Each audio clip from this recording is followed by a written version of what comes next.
Assalamu alaikum warahmatullahi wabarakatuh. Yenze Haji Aruno omusomi w'edduwa asangibwe Bulumagi ku luguudo lw'Ejjinja nkola ku bintu ebyenjawulo ng'emuli endwadde zitawaanya abantu aba bulijjo. Nkola ku abo bonna abalina ebizibu mu mukwano. Bw'oba olina ebizibu mu mukwano jangu gyendi neeyonera nsobole okumalira ensonga. Nkola ku mikisa egy'emirimu.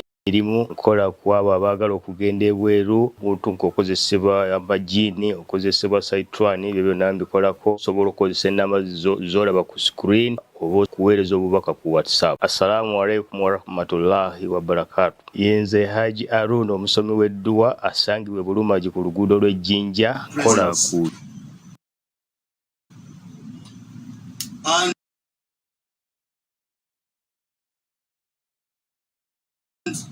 for those who do not know, saying, without any shade of doubt,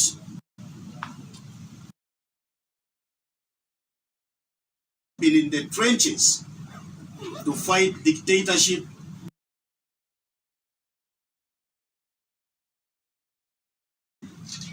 in this country. It is therefore disheartening, but not some.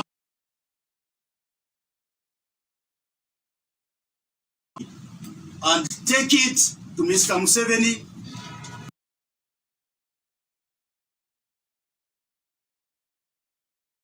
by whatever means, and Semuju has described this as being put in a track, because of our strength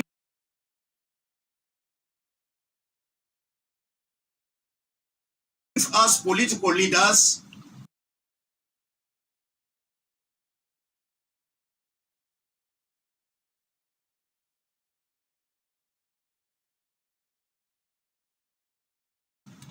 But also because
it is totally defeatist for anybody to be running to Zambia, sharing hall, to conduct what was ostensibly a party function and yet we have abundant ground here that can accommodate everybody.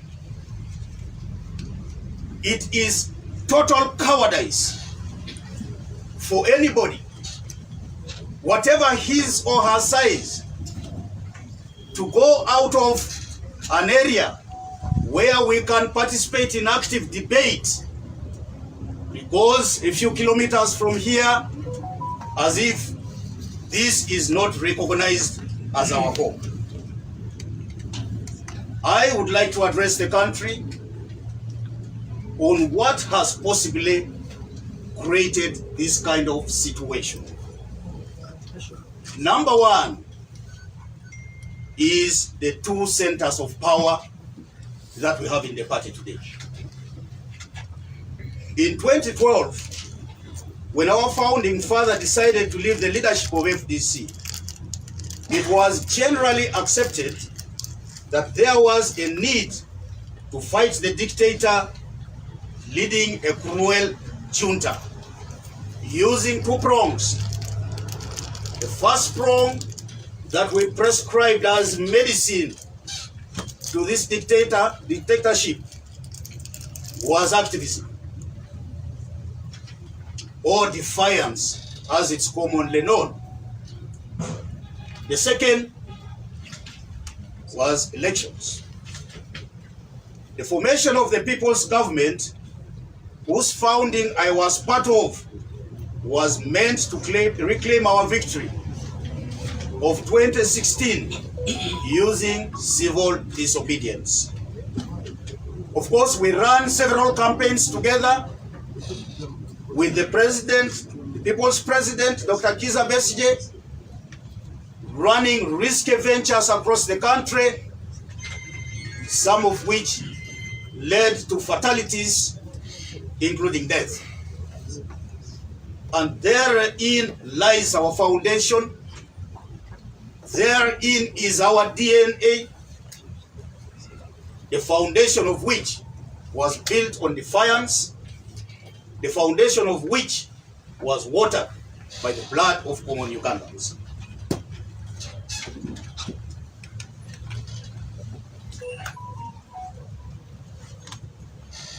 After a number of years of close working together, today there is a contestation whether elections are useful in ousting the Museveni dictatorship, with People's Government declaring war on elections through transition now, no elections campaign.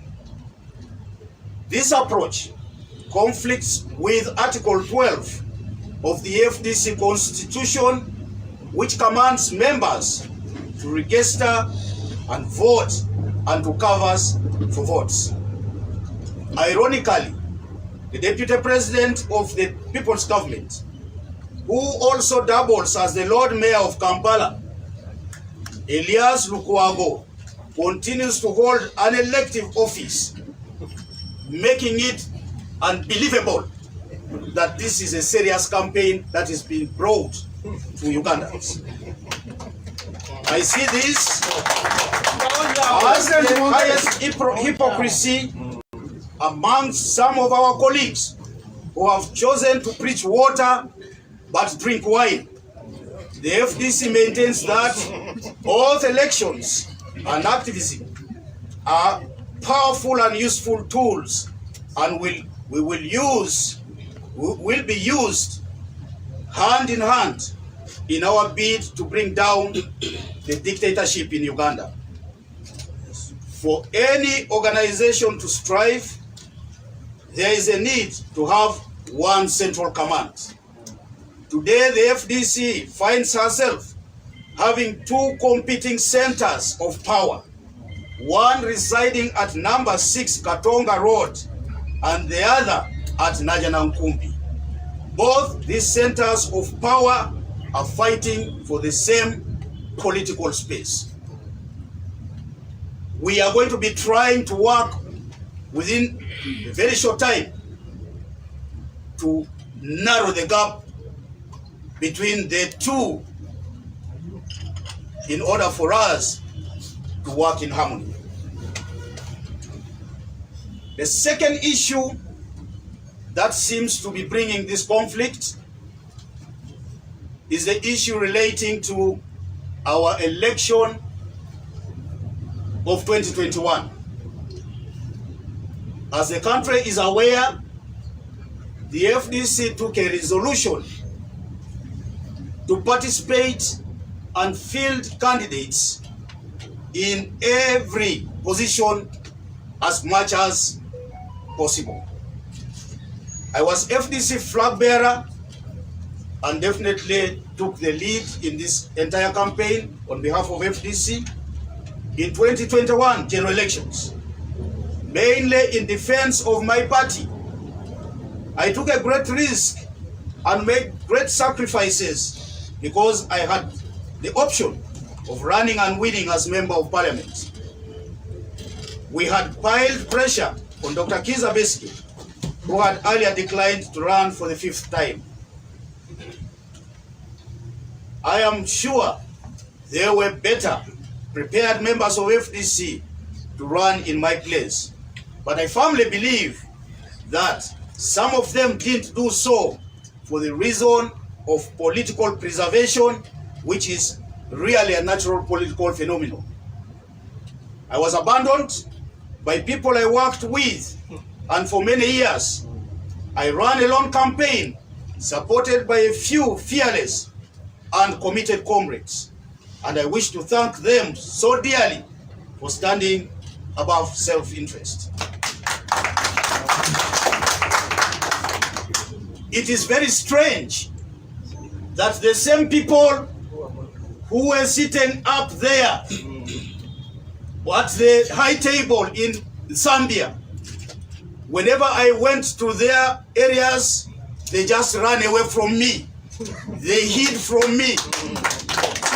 I came to Kampala here, I didn't see the Lord Mayor of Kampala, even if he boasts of having a 200,000 strong support within the city. And this happened everywhere, and there is evidence to that effect. Those proponents of the Zambia meeting decided to betray the party and the cause of the struggle. This act of hostility to the party, including campaigning against our official flag bearers, is a hostility to the party for which it's never too late to proceed under our constitution. Funding of the 2021 elections, which seems to be one of the biggest interests that is in the news now in our country, was one of our greatest challenges during the campaign and the election processes. A resolution to borrow from friendly sources without interest was passed by the Working Committee and the National Executive Committee, chaired by my then Deputy, Owechitibwa Joyce Nabosa Sebugwao. To the best of my knowledge, a borrowing was made and accountability for all funds spent made to the first Working Committee and NEC preceding the 2021 general elections.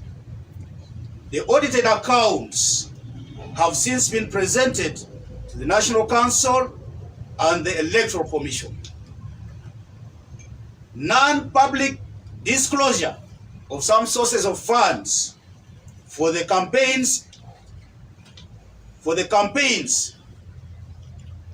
disclosure of some sources of funds for the campaigns is not possible because throughout our life as a party, we have maintained a policy where sources of funding that don't wish to be disclosed are kept confidential.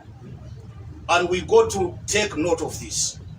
We are not going to the marketplaces to betray people who have supported us financially. Some of them are in business Some of them may be working in government, but do not believe in the government of the day. Some of them may be ordinary citizens who may not want to be disclosed. And so the last thing we shall do is to betray our allies. This is meant definitely to protect our funders from wanton attacks by the junta. The allegation of funds received from hostile groups by the party was made by our founding president in 2020. In private, he claimed that he had intelligence information that money had been received by the party from the Museveni establishment. It took us 2 years to try quietly to resolve this matter without much success. So this is not a matter of yesterday. It's something that has been hovering around for nearly 3 years now. This accusation came to light, to public light, during the 15th National Council meeting held on 25th to 26th November 2022, raised by our founding president, Dr. Kizza Besigye. We decided that the media would be left out of that particular session because we wanted to discuss internal matters, and therefore this was not captured in the cameras. The acrimony arising from the debate moved the council to resolve to have an elders reconciliation committee set up using the procedures of the party. And these were nominated by me, taken to working committee, which is the cabinet of the president, taken to the National Executive Committee, approved by the National Executive Committee. I was asked by NEC to go and contact the protagonists in this area, which were thought to be Nathan Nandala on one side and Dr. Kizza Besigye on the other, with the list and the terms of reference. Each of them consented to both the list of elders approved by NEC and the terms of reference. What that meant is that this committee was given the confidence of everybody, including our friends who sit in NEC, who sit on working committee, who decided to go and address their grievances in the media. The main accuser and the accused and other top leaders of the party appeared before the committee. It was my expectation that well-meaning members of the party would wait for the elders committee report. What happened in Zambia is a case of blackmail, dishonesty, coupled with fear for internal elections. The meeting held in Zambia once again raised the same accusations with just a few days to the 16th National Council meeting that shall be held next week on Friday, the 28th July 2023. Our accusers offer no new evidence of fault conducted. And so, for me, really, we have been accused not once or twice.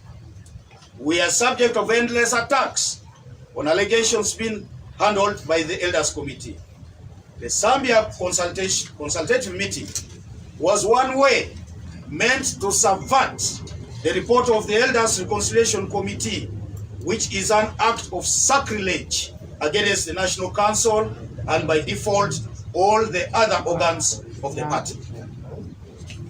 I wish to state for the record, we have names built over time and families and friends that are hurting over these unending accusations. Also for the record, the party has never got money from Museveni's regime as we are accused. The only money that the party receives from government of Uganda through the National Electoral Commission is legal and has always been fully accounted for. We understand the tension within the party over the leadership positions in the impending internal elections and the interests at stake. It's only moral right to accuse somebody and substantiate the accusation to prove it. Alongside this accusation is a reckless statement by the Honorable Ibrahim Semuju, my younger brother, suggesting that the party is at the verge of being taken to Museveni by the Secretary General, just like leaders in the Democratic Party and the UPC did. Honorable Semuju has not been in the party long enough to have felt the amount of sacrifice endured to found and sustain it, probably because he only joined it a few years ago. Even as a practicing journalist, he seemed not to take note of the rough journey the current leadership has taken to bring this party where it is now. He can be forgiven because he still has a lot to learn.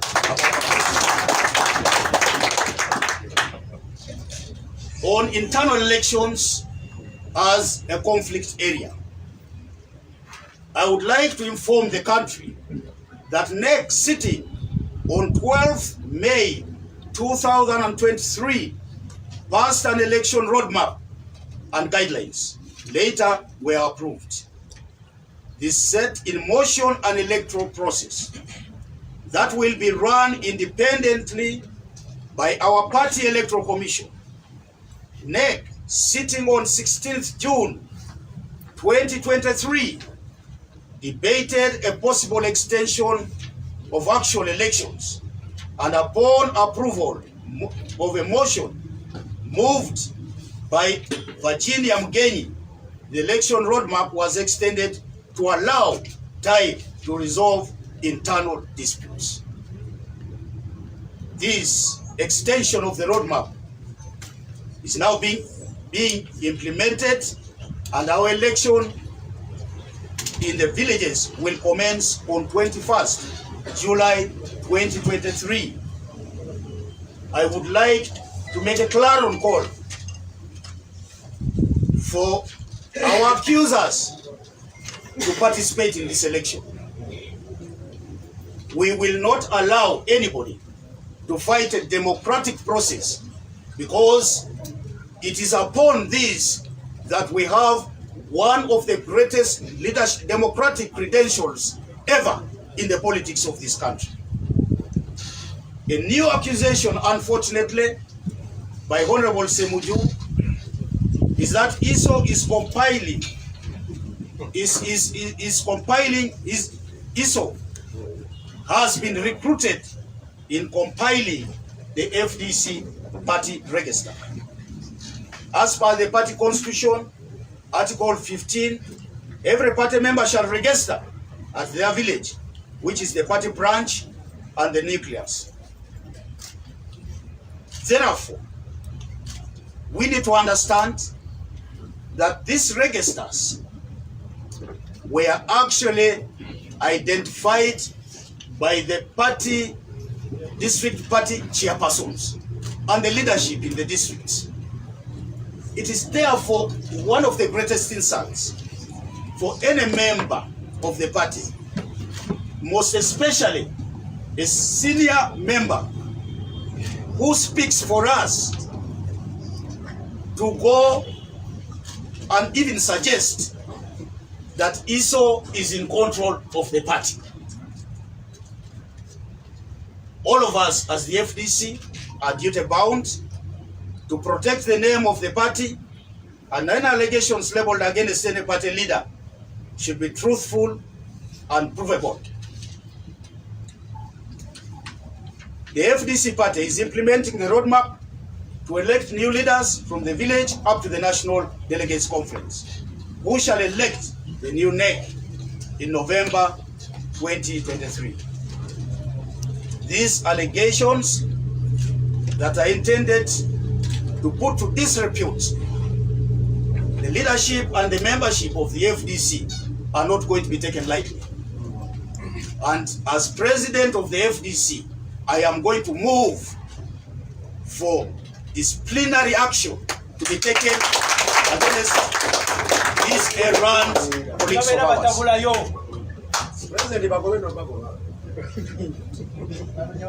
Now, I would like to turn my attention as I conclude to the proponents of the attacks on the FDC. They have said a lot of things that they cannot prove, not knowing that they also have skeletons in their closets that we can prove. I take note of the threats by my deputy Elias Lukwago, who is mobilizing for violence during the forthcoming National Council. This is something new in the culture of the FDC that he wants to introduce here. I appeal to my comrades to learn the new culture to which he was ushered in about 2 years ago.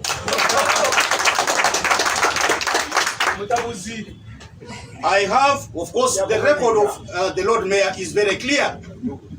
You know, he's been hopping from organization to organization, and this is being done for political expedience. He thought he would be a mercenary in the FDC, but we do not have room for any mercenary here.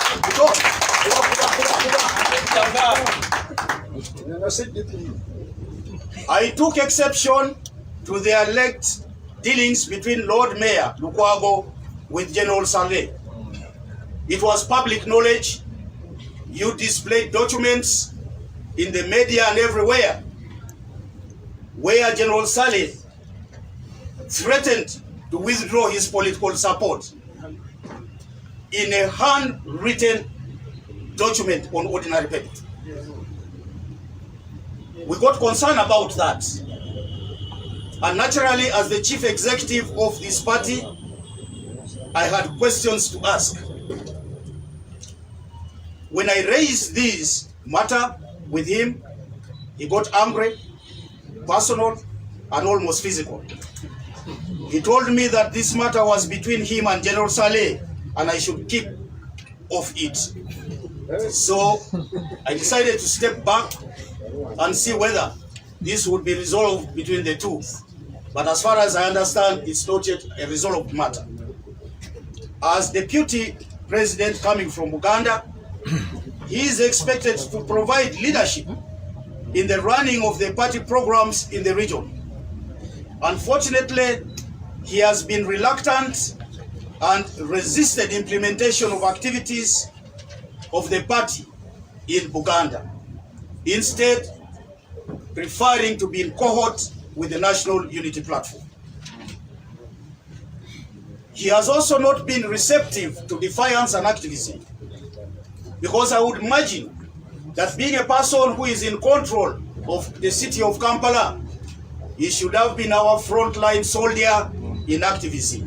But all we see about him is putting on good suits and running to court whenever we activists are slaughtered in the streets of Kampala. Our spokesperson has misused his office as a platform to attack the party. And as I said earlier, he has failed to keep the image of the party and deserves disciplinary action. We have received information about the financing of the Nsambia meeting from suspicious sources. Some of the people who claim to have contributed a single penny to the well-being of the FDC. Today they are masquerading, they are saying, you know, they love FDC, and you know, they contributed almost 100 million to the running of that activity.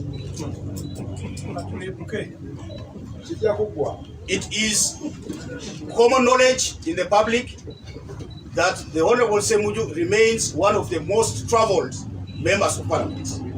I have received complaints from some members of Parliament that the Chief Whip is taking foreign trips from them, some of whom have never traveled since they came to this parliament, the 11th parliament. And we do not know how this is happening. We, as the leadership here, call for calm amongst the FDC party members.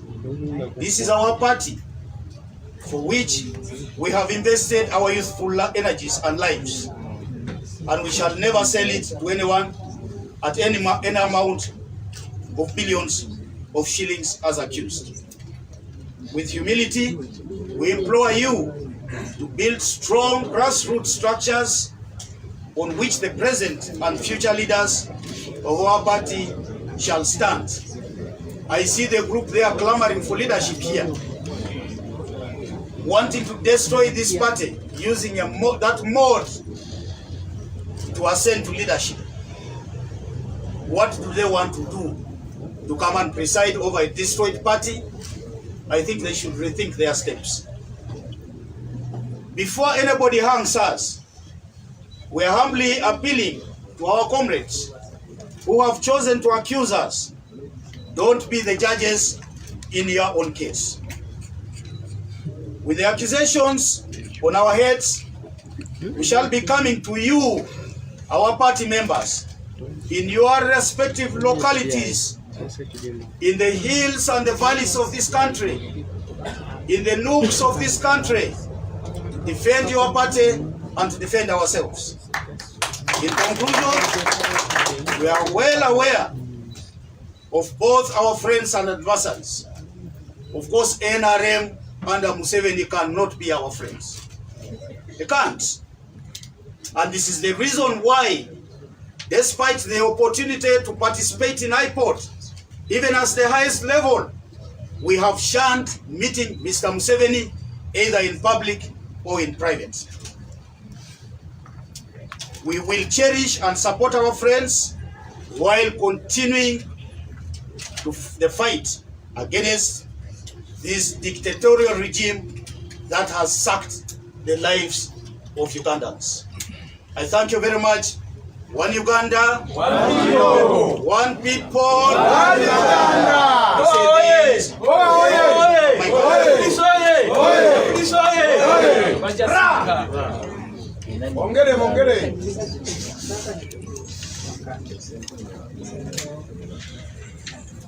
We'll ask that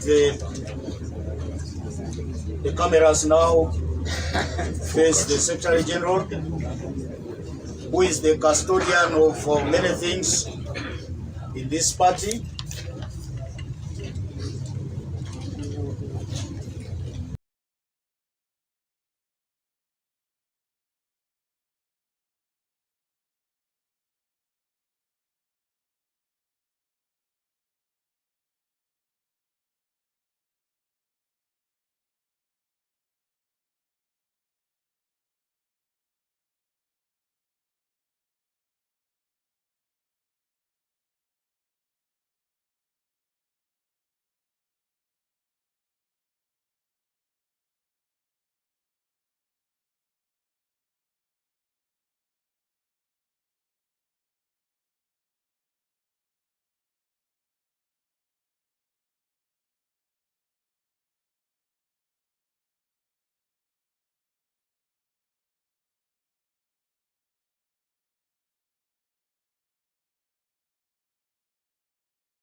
People he had a party, and I appeared before the committee.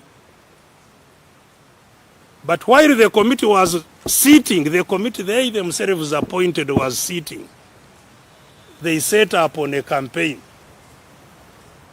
across the country They called leaders of all the districts of Busoga and started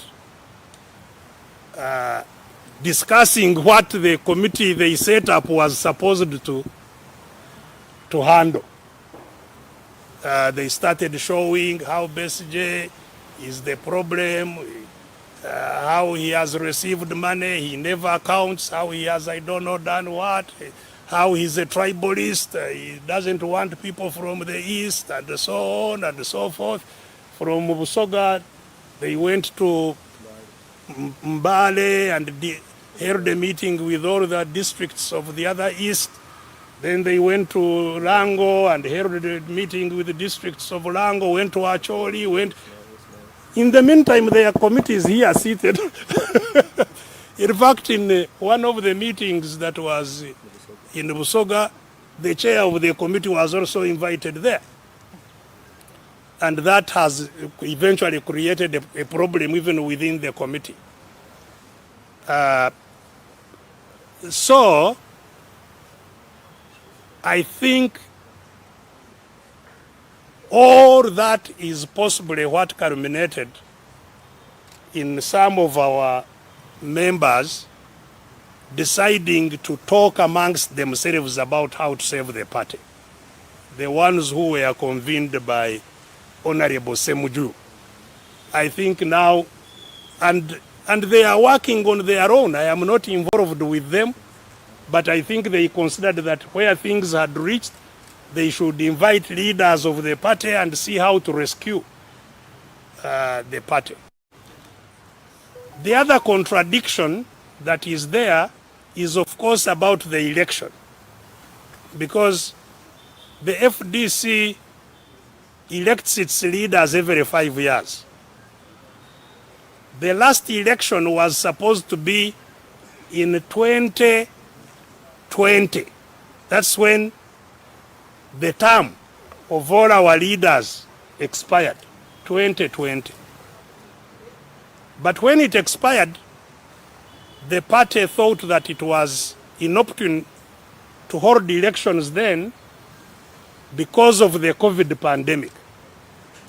And so they invited the National Council to extend the life of the leaders in office by another 3 years, which 3 years are expiring this year.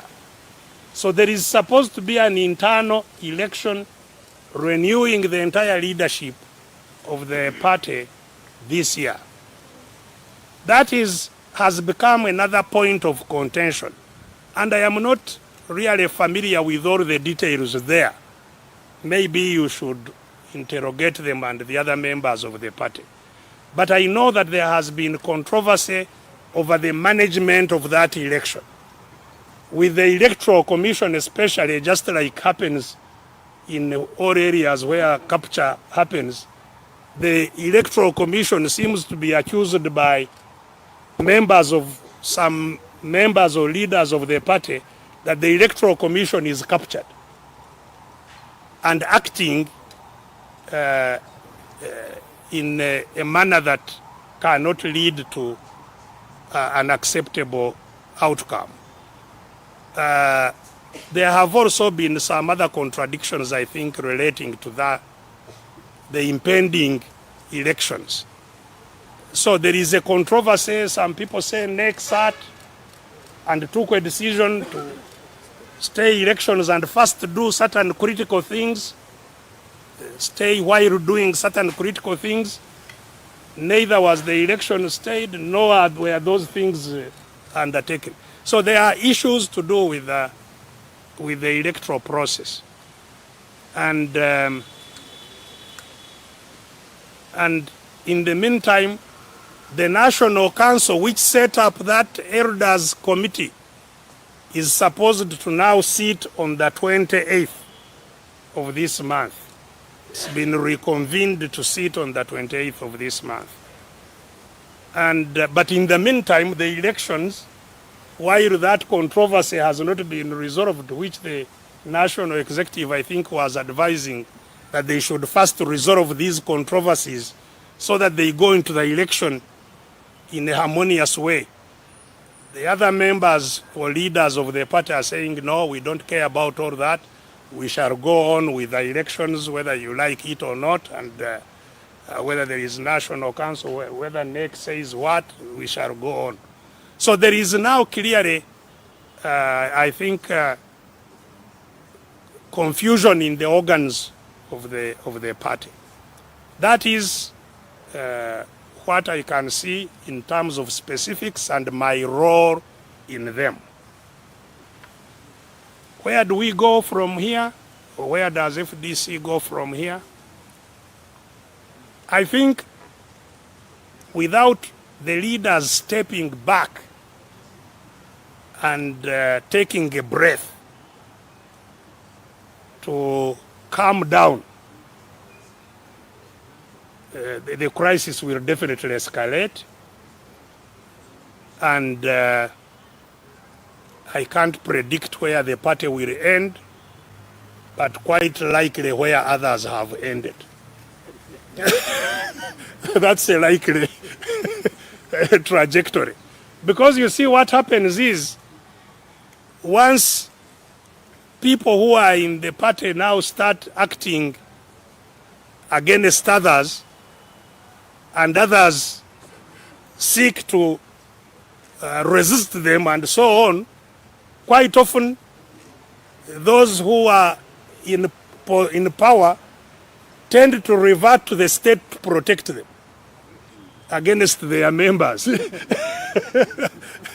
And I think that is likely a likely trajectory.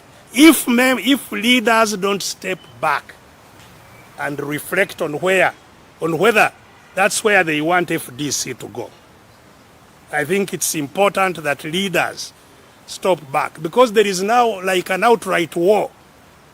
It's still a war of words, but it can degenerate even into a physical confrontation, that, like we have seen indeed outside headquarters of other parties. In fact, I hear that now to enter FDC headquarters, you need to be screened in some ways. There are kanyamas there and things like that. So that escalation is likely to continue if leaders don't step back, take a breath, and reconsider what all this means. And especially to try and resolve the contradictions which are there, which are real.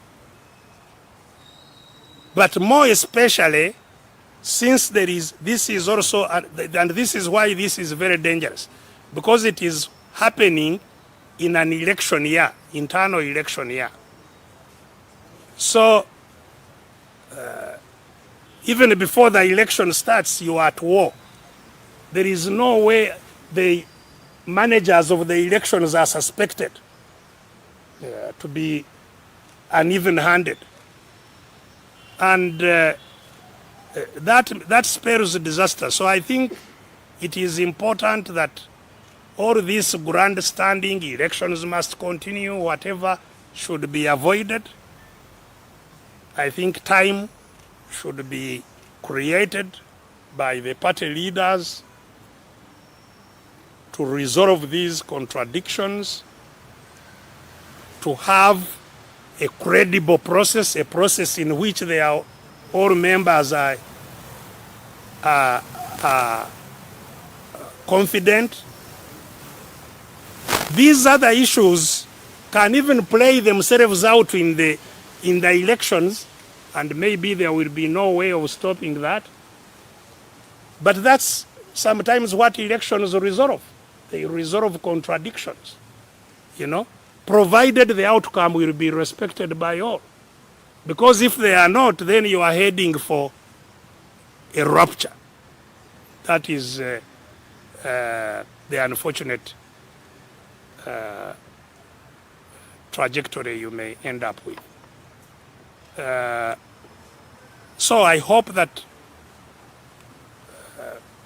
there will be sense prevailing to halt the electoral processes at least until the next national council, where the controversies that had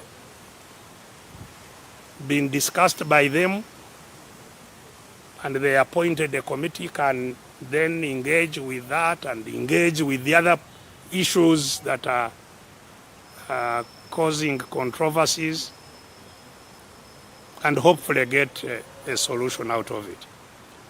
But to wind up, let's interrogate, and for the political parties, I would like to interrogate why Museveni would want to fund his opponents. Because one can see it as a contradiction in terms. Why should I give you money when you are going to compete against me? You see, Museveni knows that there is no power in parliament. He doesn't care whether you are in fact, he wants us to be in parliament to legitimize government. Say, but you also win elections. You are also there. You know? Why do you complain when you are defeated? You are also there. So he doesn't he actually wants us to be in parliament, provided we don't seek to remove him, provided we are good opposition. If we are good opposition, he has no problem with us being in parliament. He will give us money so that we are there, so that we are also in the local areas. There is some legitimization it creates, that there is opposition in Uganda, there is, and without that money, actually, opposition indeed, even as some kind of flowers may cease, because you may even fail to get people to be nominated. So he wants to fund an impotent opposition. Secondly, he does not want these opposition groups to link up. The linking up of opposition groups is something that he does not want to see. Whichever, the opposition groups must fight each other, actually, must be at war with each other. And he is behind the creation of feuds between opposition groups. And part of that money is intended to sustain the separation of political parties that are in captivity. They should not link up.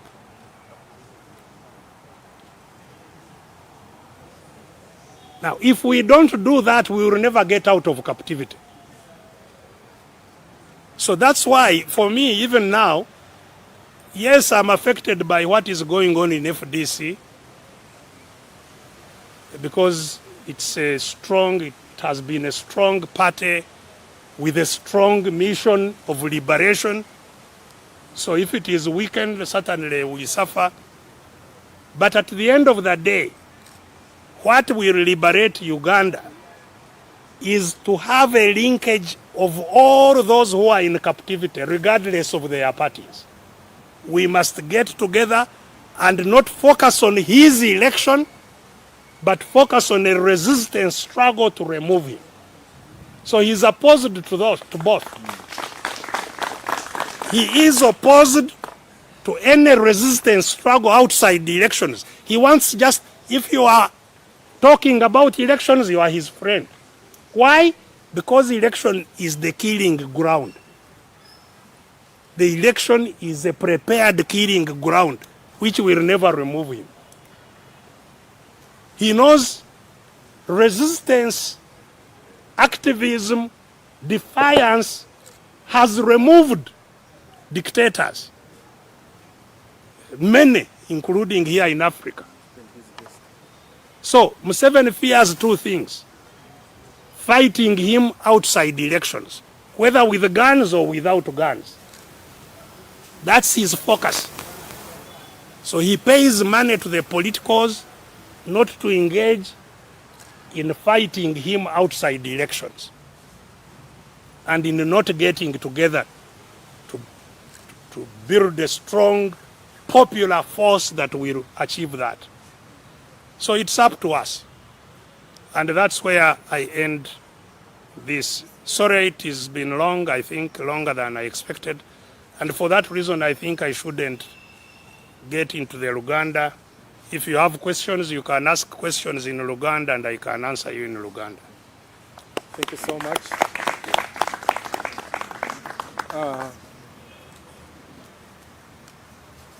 Kibuuzo. 1, 2, 3, 4, 5. Start. Thank you. Doctor, I called you 2 days ago, and it's, some of these questions I put to you, and you have clearly explained them. For me, I just wanted to know, you have told us the story, but then we want to corroborate that story with what facts are. For instance, you getting money and not accounting it to party leaders. We want to know what's the truth about that. And then tribal sentiments, which have been long living in the politics of FDC and actually maybe across the whole country. We'd like to know what is the truth about that on your side. Well, first of all, regarding the details of money, as I pointed out, this is a matter over which there has been a committee trying to get details of all the allegations and accusations here and there. I understand that committee has written a report, and I think it's unfair for me to repeat what I told the committee before that report is revealed. Once the committee report has been revealed, I will definitely, regardless of what it says, I may give you more information on that. But I wouldn't like to join my colleagues in abusing the committee they set up. Secondly, he had 2 questions. And the second one I think is important. The tribal question. I told you about the state capture. Part of what is used in state capture is divide and rule. The policy of divide and rule. Wherever a small group of people captures many people, it does not want the many people to remain united, because then they will easily remove the small group. So the small group undertakes a policy to chop up the big group and possibly to put them in collision with each other so that they don't concentrate on one causing the trouble for all of them. So this policy of divide and rule was there even in the colonial time. It was in fact that this word divide and rule was coined in the colonial time. Museveni has perfected the art of divide and rule. When he captured Uganda and northern Uganda resisted him, he now chose to turn southern Uganda against the north.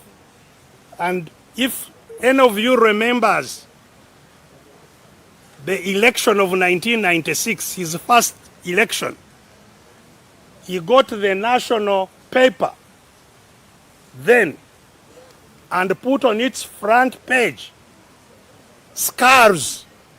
It was covered, the whole front page was covered by scars. And the message was, the people in the north are killers. They are the ones who are responsible for these scars. I am your protector. against the killers. So he divided Uganda against the south that was killed by the north. And he's the protector of the south. When I came to contest in 2001, he said I had betrayed. Even now he talks about my betrayal. Sometimes he says, how could he come up when we were still busy fighting Kony? That's exactly what he means. How does me, who was a member of NRM, who is a member of Southern Uganda, now wants to challenge and remove the protector of Southern Uganda? And you will remember, after that election, I was prosecuted in court for being a supporter and member, actually, of the Kony War. I was prosecuted in court that I was part of the Kony War. You remember the whole story of Opoka? James Opoka? They were linking me to Kony. In the trial, which was in the High Court here, they brought witnesses to testify that I was actively working with Kony. They brought a girl called Jennifer Aliemo. That is the girl who used to come to court with a huge headgear, where eventually we discovered they were headphones, where they were telling her what to say. Whenever she was asked a question, they would communicate. You say this through the headgear. Jennifer Ariemo, I don't know where she is now. She said I had held meetings with her and sent her, I think even given her money to take to Kony. They brought in court a former member of Kony's army called Kamuduru. Kamuduru had just been given amnesty by Museveni, and he was now brought to court to testify against me as having been aware that I am working with them. Kamuduru was here in court. I don't know where he is now, you know? So, anybody who opposed then was part of the killers. So, they branded me part of Kony. But we resisted and kept on mobilizing. When he realized that the South had been now mobilized, his lies could no longer hold. They now changed the story. And that is using the capture of the media and propaganda. They now say that Besigye actually works with Museveni. In fact, he is the same with Museveni. He was deceiving the North. He was deceiving the others. He is actually a friend and worker with Museveni. And now Museveni became the friend of the North and the East. And he said, no, now we must end all these problems in the North. He went there to make roads, to do what? Because things had changed where? The South. In the South. Now they know they are no longer killers. So now they are his friends. That's why now he has shifted patronage from the South, because he has been rejected in the South. So he has shifted patronage to where? To the North. That's why now you find the vice president is from Teso, where Besigye received the greatest support. Whenever I'm in all these areas, and it's not a joke, whenever I'm in Lango, Acholi, West Nile, Teso, I always tell those people there that this is the place I feel most at home. Why? Because when I was actually being rejected in the South, they indeed embraced me and gave me sack and support and everything. And that's where, even today, whenever I am there, I feel at home. But now, because they want to brand a different brand, now their friend is Museveni. And that's where he's now appointing people from Teso. So the chief justice, the vice president is Teso. The speaker, Teso. Minister of Foreign Affairs, Teso.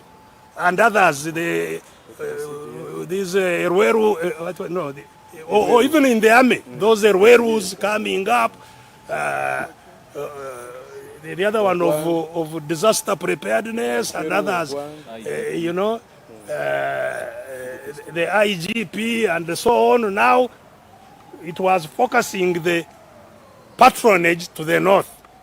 The Chief Justice from the north. Of course, previously the Speaker Olanya was from the north and so on. So now, that is how even the Maus have been consumed.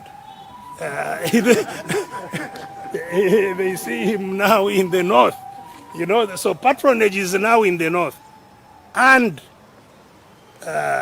so what is emerging that I am now against, now I am the one against the East.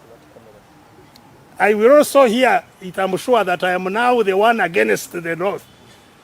Because now it is him who is their friend, because he has been ejected from the South, whom he was protecting. The people he was protecting in Buganda threw him out. So he has run across the river now. And now portraying the people in the South as the ones who are, I think soon they will become the killers of the North. And he will be the protector of the North against the South. So this is a divide and rule.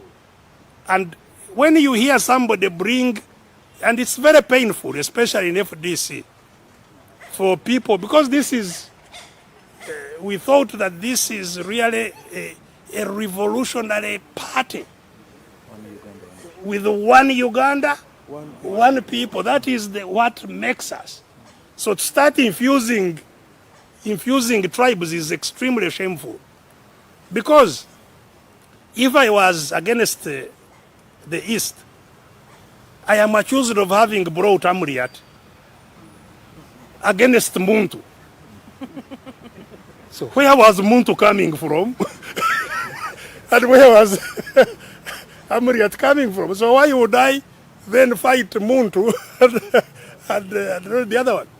Of course, there have been many now accusations. Everything that can be thrown on me is being thrown on me. But I think the population will eventually get a Kasengeja. And of course, I have been accused by the Honorable Nandala now publicly that I didn't support him when he contested against General Muntu. So I don't know whether I have heard it going around, and it is true. I can confirm that I didn't support Nandala. I didn't. I am not the one to tell lies. I didn't certainly support Muntu. Because you see, it would have been, in my view, wrong. I was the party president. I was the one who handed over to the winner. So what is being suggested is that I should have actively participated in choosing my successor. Wouldn't that divide the party then? Because I was a president for everybody. I was a president for everybody. So why should I now say these ones are not mine? I will campaign for Nandala. Muntu is not, I am not his president. So I took a deliberate decision not to campaign for Muntu or for for Nandala. And I had contested with Muntu. Previously, I had contested with Muntu. So actually, I was expected to fight Muntu because he had been my opponent. But I didn't. And that is my crime. To express open support, that I didn't express support that would help Nandala win. And there are many, many other accusations, but they will be sorted out, I think so. Yakaya. Dr. Neyanjese Nzekera Kaya, Kolane Vision Group. Ebintu bibiri. Abamu bakiteekako gwe nti bwekizibu kya FDC. Ebizibu obadde obiraba naye ebimu nga obisirikira. Ekimu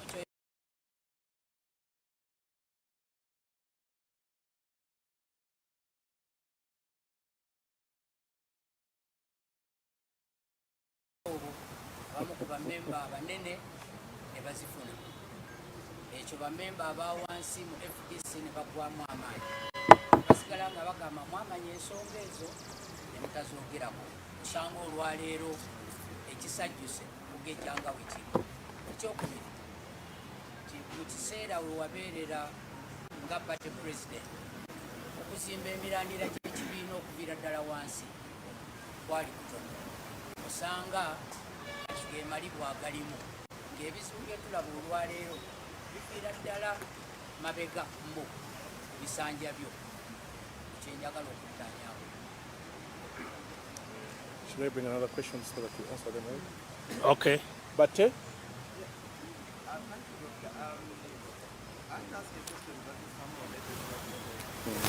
learned about this in 2020. In fact, that's I wrote a story in 2021. And I asked you, you denied it. You denied, you told me that Amuriat had used the small budget, that he struggled in his campaign, but you had that information. So my question is, why now? Why not? You said that it was the election, you didn't want to antagonize the election. But the election ended in 2021. Why has it taken you almost 3 years for you to come out and speak and break this topic?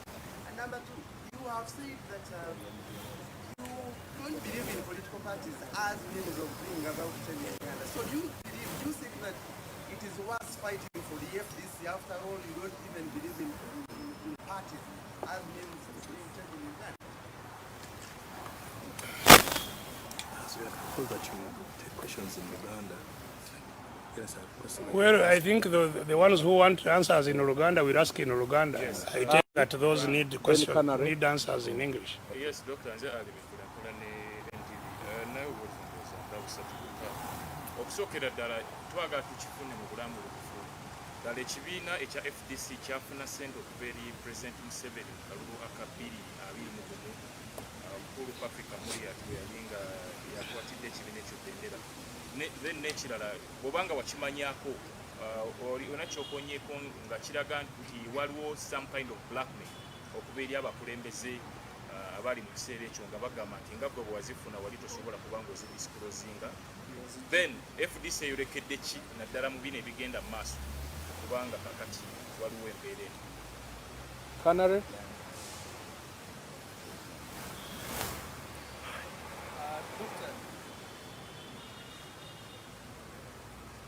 Right from the ongoing pressure from Nandala Mafaabi, the Honorable Nandala says that you were handed 300 million shillings for party agents during the elections, and you returned that money in installments, and there is a debt up to now. If you could respond to that, please.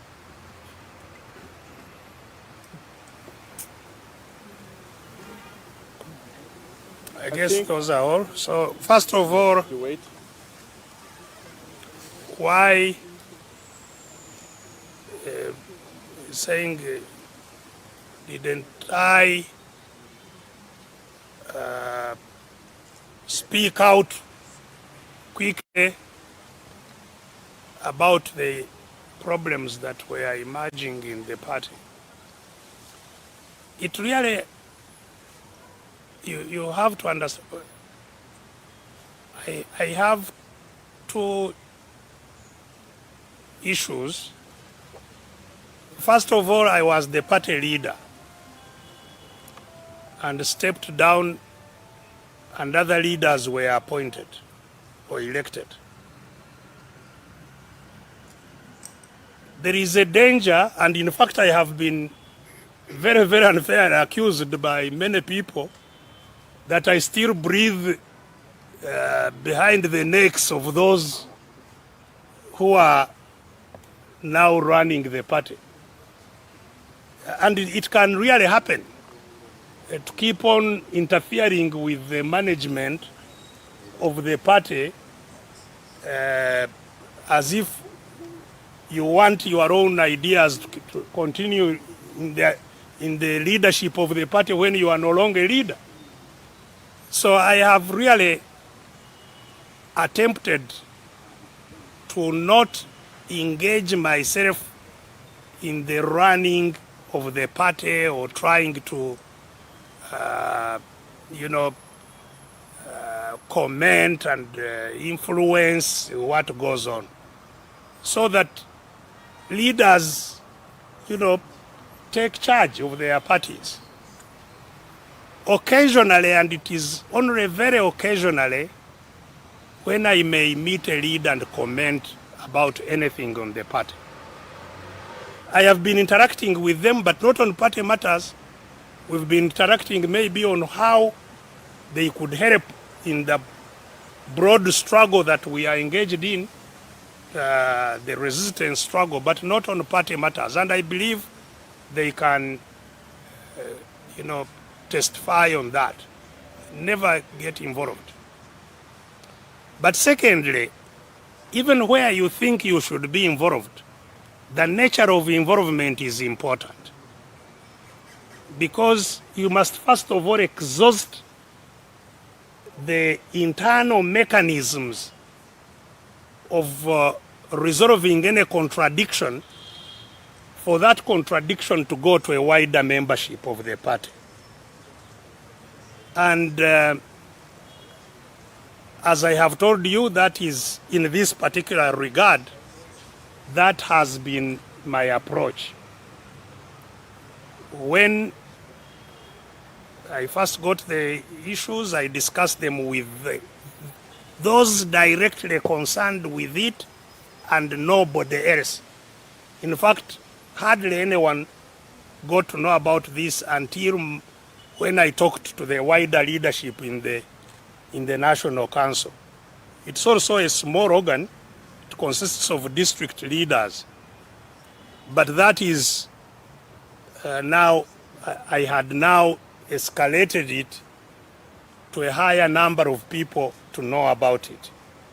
So I think it's, and I have told you that before the National Council, we did not, to answer, I think it was Canary who was asking, was it Canary who was asking why now? No, it was Bate. Yes, it has not been now. It started in 2021. It has taken time. We have had meetings, and getting people to meet is not easy. So we get meetings, you spend 2 months maybe before you get another meeting, but we haven't started now, not at all. This is the culmination of it. And so when you eventually can't fail to handle something, then you take it to, you involve more people until you go to the public.